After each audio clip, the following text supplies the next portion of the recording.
Kanchipuram వకుడా silks నాణ్యత మా ప్రాధాన్యత. మదీనాగూడ, మియాపూర్, హైదరాబాద్ లో త్వరలో శుభారంభం.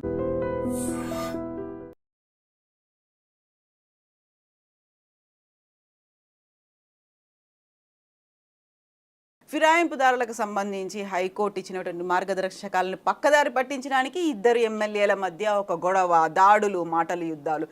ఎందుకలా? ఏం జరుగుతోంది? డైవర్షన్ పాలిటిక్స్ పెద్ద చరిత్ర ఉంది. దాదాపుగా నీలం సంజయ్ రెడ్డి కాలం నుంచి కూడా డైవర్షన్ పాలిటిక్స్ ఉన్నాయి. ఈ డైవర్షన్ పాలిటిక్స్కు గురువు ఎవరు అంటే తెనాలి రామకృష్ణుడు. ఆయన ఏమంటాడంటే ఒక గీతను ముట్టుకోకుండా దాన్ని చిన్నగా చేయాలంటే పక్కన పెద్ద గీత గీయాలి. ఇదే డైవర్షన్ పాలిటిక్స్ మూలం. ఏదన్నా ఒక ఇష్యూ ఉన్నప్పుడు దాన్ని ప్రజల దృష్టి నుంచి తప్పించాలంటే ఇంకొకటి ప్రజల దృష్టిని ఆకర్షించాలి. కాబట్టి ఒక పెద్ద ఇష్యూని క్రియేట్ చేయాలి. అట్లా ఆ ఇష్యూస్ని క్రియేట్ చేసే క్రమంలో మత కల్లాలు వచ్చినాయి, ఎంతోమందిని చంపేశారు. ఈ డైవర్షన్ పాలిటిక్స్ కోసమే తమ సీట్ని కాపాడుకోవడానికి థ్రెట్ వచ్చినప్పుడు చాలా చేశారు. ఇట్లాంటి ఎలక్ట్రానిక్ మీడియా వచ్చినాక ఎక్కువ ఎక్స్పోజ్ అవుతున్నాయి.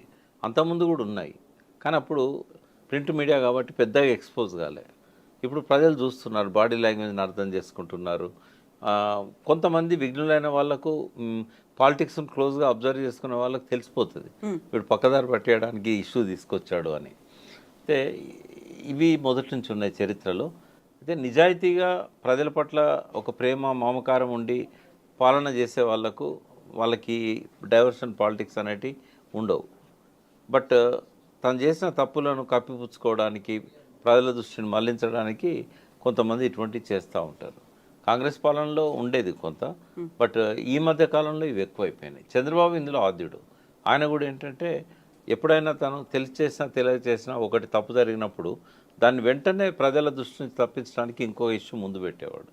రాజశేఖర రెడ్డి ఏమో చాలా తెలివిగా పెట్టేవాడు, అది అర్థం చేసుకునే పరిస్థితి ఉండేది కాదు. కానీ వెంటనే అది ఇంపార్టెంట్ ఇష్యూ అని చెప్పి ప్రజలు కూడా ఫీల్ అయ్యేవాళ్ళు.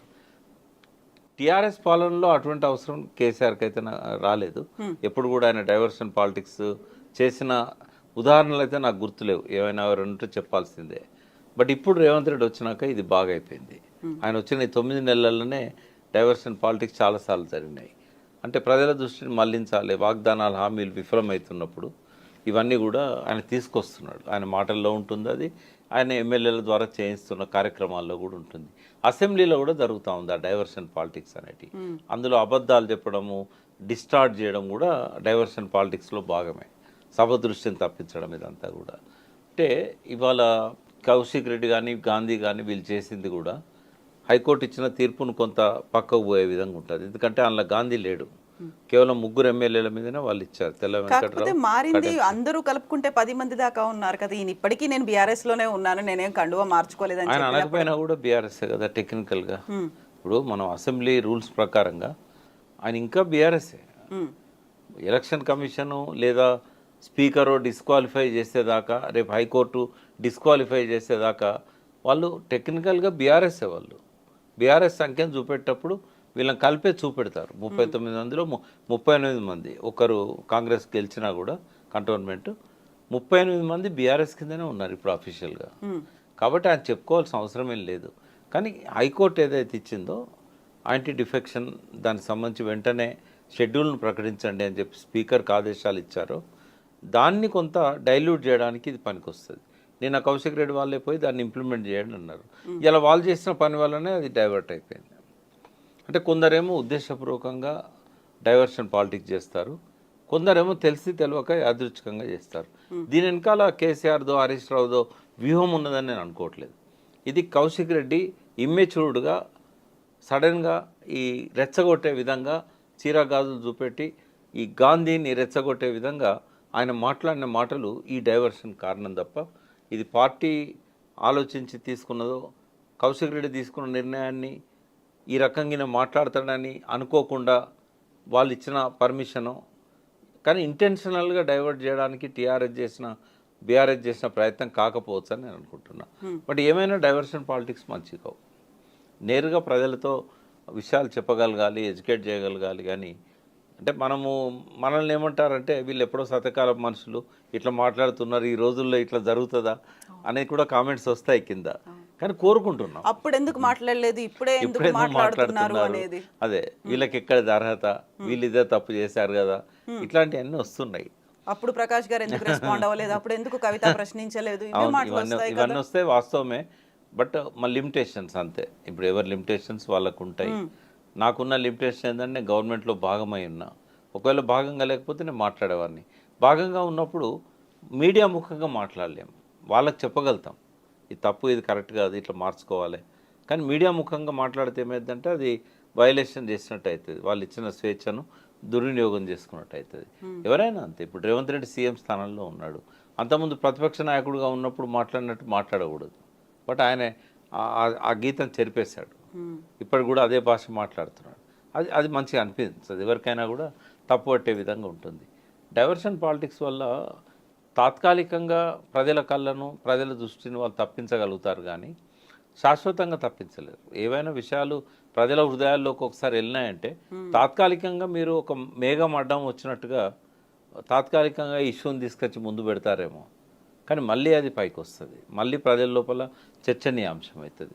కాబట్టి అది క్షణికానందమే కనుక తప్ప ఒక శాశ్వతంగా ప్రజల దృష్టిని మళ్లించడం అనేది సాధ్యం కాదు. ఎన్నో అంశాలు అట్లా వచ్చి తెరమరుగా అయితే అనుకున్నవి మళ్ళీ మేజర్ అంశాలుగా ముందుకు వచ్చిన సందర్భాలు గతంలో చాలా ఉన్నాయి. కాబట్టి అది ఎవరు అనుకున్నా కూడా ఇప్పుడు రేవంత్ రెడ్డి టెంపరీగా హైడ్రాన్ తీసుకొచ్చి రైతు భరోసానో లేకపోతే రుణమాఫీనో పక్కదారి పట్టిస్తా అనుకుంటే అది తప్పు. ఆయనే లేటెస్ట్గా దాని మీద వస్తున్నది కూడా ఏంటంటే బయట రాష్ట్రాల్లో ఎన్నికలున్నాయి, కాంగ్రెస్కు డబ్బు కావాలి. ఇచ్చే రాష్ట్రాలు రెండే, కర్ణాటక అండ్ ఆంధ్రప్రదేశ్, తెలంగాణ. కర్ణాటకలో కూడా ఎగ్జాస్ట్ అయిపోయి ఉన్నారు. ఇంకా తెలంగాణ దిక్కు. రేవంత్ రెడ్డి అలా సమర్థుడని గతంలో అనిపించుకున్నాడు. 2 సార్లు కాంగ్రెస్ పార్టీని కాపాడాడు రాష్ట్ర ఎన్నికలలో, జాతీయ ఎన్నికలలో. కాబట్టి ఆయన మీద బాగా బరువు పెట్టారు. ఆ బరువు పెట్టారు కాబట్టి వాళ్ళు ఏం మాట్లాడట్లేదు. ఈయన ఏం చేసినా కూడా వాళ్ళు చూసి చూడనట్టు వదిలేస్తున్నారు. యాంటీ డిఫెక్షన్ లాంటి అంశాలను కూడా వాళ్ళ నిర్ణయాలకు, వాళ్ళ పార్టీ విధానానికి వ్యతిరేకమైనా కూడా రేవంత్ రెడ్డిని మందలించడం లేదు. ఈ ఉద్దేశం కోసమే హైడ్రాన్ తీసుకొచ్చాడు. ఇంత టార్గెట్ పెట్టారు వాళ్ళు. ఆ టార్గెట్ ప్రకారం ఆ డబ్బులు పంపించాల్సి ఉన్నది. ఆ డబ్బులు ఇప్పుడు లేవు కాబట్టి బిల్డర్స్ దగ్గర నుంచి కలెక్ట్ చేసి ఇవ్వడానికే ఇది చేశాడు. ఆ టార్గెట్ కంప్లీట్ అయిన తర్వాత హైడ్రా దూకుడు తగ్గుతుంది. హైడ్రాకు ఉన్న పవర్స్ అన్ని కూడా మున్సిపాలిటీలకు, జిహెచ్ఎంసీకి, హెచ్ఎండిఏకి పంపించేసి ఇది నిర్వీర్యం అవుతుందనే ఒక వాదన ఉంది. అది కూడా డైవర్షన్ కోసం హైడ్రాన్ తీసుకొచ్చిండని మనం అనుకున్నాం, కానీ దాని వెనకాల ఈ స్వలాభము, ఈ స్వార్థం, ఈ రాజకీయ లక్ష్యం ఉన్నది అనేది అనుకుంటున్నాం. రెండవది, గాంధీ లాంటి వాళ్ళు అకస్మాత్తుగా ఇంతకాలం పోకుండా ఇప్పుడే ఎందుకు పోయిండ్రు? షేర్లింగంపల్లిలో కూల్చివేతలు మొదలు కాగానే గాంధీ ఎందుకు జరాల్సి వచ్చింది? ఇటువంటివన్నీ కూడా ఇప్పుడు జనం లోపల ఒక చర్చ నడుస్తూ ఉంది. కాబట్టి రేవంత్ రెడ్డి డైవర్షన్ పాలిటిక్స్తో పాటుగా వెనకాల ఇవన్నీ కూడా ఉంటాయి. డైవర్షన్ ఊరికే కేవలం దానికోసమే కాదు. ఒక డైవర్షన్ పాలిటిక్స్ తీసుకొచ్చాడు అని అంటే 2-3 ప్రయోజనాలు దాని వెనకాల ఉన్నాయనేది మనం అర్థం చేసుకోవాలి. హరీష్ రావు గారు ఇప్పటిదాకా కూడా చెప్పుకుంటూ వచ్చాడు, కేవలం ఈ రైతు రుణమాఫీని పక్కదారి పట్టేయడానికి తీసుకొచ్చాడు అని. అది ఒక్కటే కాదు, దాని వెనకాల ఇవి కూడా ఉన్నాయనేది నేను హరీష్ రావు గారికి గుర్తు చేస్తున్నాను. ఇప్పుడు 4 రాష్ట్రాల ఎన్నికల కోసమే హైడ్రాన్ తీసుకొచ్చారనుకున్నప్పుడు, హైడ్రా ఒక మంచి కార్యక్రమానికి వచ్చింది, లేకుంటే భవిష్యత్తు కోసం, మన చెరువుల పరిరక్షణ కోసం, డిజాస్టర్ మేనేజ్మెంట్ కోసం తీసుకొచ్చామని చెప్తున్నప్పుడు ఇన్ని రకాల వాదనలు వినిపిస్తున్నాయి, ఇన్ని కోణాలు ఉన్నాయి, ఇన్ని డైవర్షన్స్ ఉన్నాయని చెప్పినప్పుడు నిజంగా ఒక చిత్తశుద్ధిగా హైడ్రాన్ ఎందుకు తీసుకొచ్చామనేది చెప్పాల్సినటువంటి అవసరం అయితే మళ్ళీ ఉంది కదా. ఆయన ఎన్నిసార్లు చెప్పినా ప్రజలు నమ్మరు. ఎందుకంటే ఏదైనా ఒకటి ప్రజల కోసం తీసుకొచ్చినప్పుడు దాని మీద కొంత చర్చ జరగాలి. అంటే బయట జరగకపోయినా గవర్నమెంట్లో జరగాలి. అని ఏ ఆఫీసర్లతో మాట్లాడి హైడ్రాన్ తీసుకొచ్చాడు. ఇప్పుడు జలవనరుల శాఖలో నేను 7 సంవత్సరాలు పనిచేశాను. నేను ఇంజనీర్స్ని అడిగాను, ఎవరితో సమావేశం జరగలే. మైనర్ ఇరిగేషన్లో పనిచేసిన వాళ్ళు చాలామంది ఉన్నారు. హైదరాబాద్ లేక్స్ మీద పనిచేసిన అధికారులు చాలామంది ఉన్నారు. ఇప్పుడు ముందు ఫీడ్బ్యాక్ తీసుకోవాలి. ఏ చెరువులలో ఎప్పటి నుంచి ఆక్రమణ మొదలైనవి, తర్వాత మనకున్న హక్కు ఏంటి, అసలు ప్రభుత్వం ఎట్లా ఆపగలుగుతుంది, గతంలో ఎందుకు ఈ ఆక్రమణలు జరిగినప్పుడు ప్రభుత్వాలు ఆపలేకపోయినాయి, చట్టబద్ధత ఎంత మేరకు ఉన్నది. ఎందుకంటే గతంలో హైకోర్టులే ఆర్డర్స్ ఇచ్చాయి, ఇది పట్టా భూమి, ఆ చెరువులో ఉన్నా కూడా దాని ఓనర్ అతనే. కాబట్టి పర్మిషన్స్ ఇవ్వండి అని మున్సిపాలిటీలకు డైరెక్షన్స్ ఇచ్చిన జడ్జిమెంట్స్ ఉన్నాయి. మరి అప్పుడు కోర్టు పర్మిషన్తోని ఆ ల్యాండ్లో బిల్డింగ్స్ కట్టిన వాళ్ళను నువ్వు ఎట్లా కూల్ చేస్తావు? తర్వాత ప్రభుత్వాలే పట్టాలు ఇచ్చినాయి. మొన్న కూడా కేసీఆర్ గారు 59 జీవో నంబర్ 59/58 ఆయన అధికారంలోకి రాగానే 60 గజాలు 70 గజాలు 100 గజాలు 200 గజాల్లో ఇండ్లు కట్టుకున్న వాళ్ళని రెగ్యులరైజ్ చేశాడు కదా. మరి అందులో బస్తీలు లేవా? ఆ బస్తీలో చెరువులు లేవా? ఆ బస్తీలు చెరువు శిఖంలో లేవా? ఆ బస్తీలు నాలాల మీద లేవా? బఫర్ జోన్లలో లేవా? మరి అడిగినావా?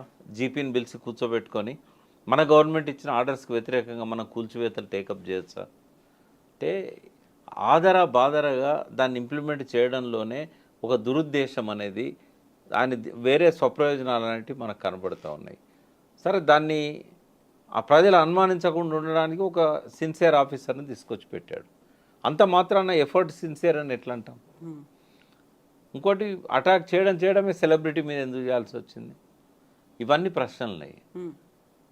తన లక్ష్యం నెరవేరిందేమో, ఇప్పుడు హైడ్రా దూకుడు అనేది ఆగిపోయింది. హైడ్రా చేయాల్సిన పనులు ఇప్పుడు జిహెచ్ఎంసీలకు అప్పచెప్పాడు, లోకల్ మున్సిపాలిటీలకు అప్పచెప్పారు. చట్టబద్ధత తీసుకొస్తా అన్నాడు. ఈ రోజు వరకు దాని మీద మళ్ళీ చర్చ లేదు. నిజంగానే చట్టబద్ధత తేవాలంటే ఇటువంటి చట్టాలు ఎక్కడెక్కడున్నాయి? హైదరాబాద్కున్న ప్రత్యేక పరిస్థితి ఏంది? ఇవన్నీ చేయాల్సిన అవసరం ఉన్నది. ఇవన్నీ కేవలం ఏంటంటే డైవర్షన్ పాలిటిక్స్లో కూడా స్వార్థము, తన స్వప్రయోజనాలు, పార్టీ ప్రయోజనాలు ఇవన్నీ కూడా దాగి ఉన్నాయి. ప్రజల దృష్టిని మళ్లించడం ఒకటే కాదు, ఇవి కూడా మనం గమనించాల్సిన అవసరం ఉంది. కేవలం మనం డైవర్షన్ పాలిటిక్స్ అనుకోవడానికి లేదు. ఈ ప్రయోజనాలు అన్నీ ఉన్నాయి కాబట్టి దీనికి ఎక్కువ ప్రచారాన్ని కల్పించి, ప్రచారం అంతా రావడానికి ప్రధాన కారణం సెలబ్రిటీ మీద ఫస్ట్ అటాక్ చేయడం. ఇంకా మొత్తం ఒక్కసారి తెలంగాణ ఆంధ్ర రెండు నెవరిపోయే విధంగా మీడియాలో అదంతా కనబడడం. నాగార్జున దాన్ని టచ్ చేశాడు, నాగార్జున కన్వెన్షన్ కూర్చేశాడు. ఇదేంటంటే బాగా పబ్లిసిటీ అయింది. దాంతో ఇక మిగతా అన్నీ మరుగున ఓడిపోయినాయి. అదే ఎక్కడనో ఒక చిన్న బిల్డింగ్ కొడితే అది వార్త కాకపోయేది. ఇప్పుడు హైకోర్టు ఇచ్చినటువంటి గైడ్ లైన్స్ అనేవి ఉన్నవి. దానం నాగేందర్, కడియం శ్రీహరి, తెల్లం వెంకట్రావు, ఈ ముగ్గురికి సంబంధించి యాక్చువల్గా 4 వారాల గడువులో ఆల్మోస్ట్ ఒక వన్ వీక్ అనేది గడిచిపోయే స్టేజ్కి వచ్చినప్పుడు ఏం జరుగుతుంది, తెలంగాణలో రాజకీయాలు ఎలా అవుతాయని మీరు అనుకుంటున్నారు? అంటే డిస్క్వాలిఫై కాగానే ఎలక్షన్స్ వస్తాయి మళ్ళీ. బట్ ఎప్పుడు డిస్క్వాలిఫై చేస్తారనేది ఇంపార్టెంట్ ఇక్కడ.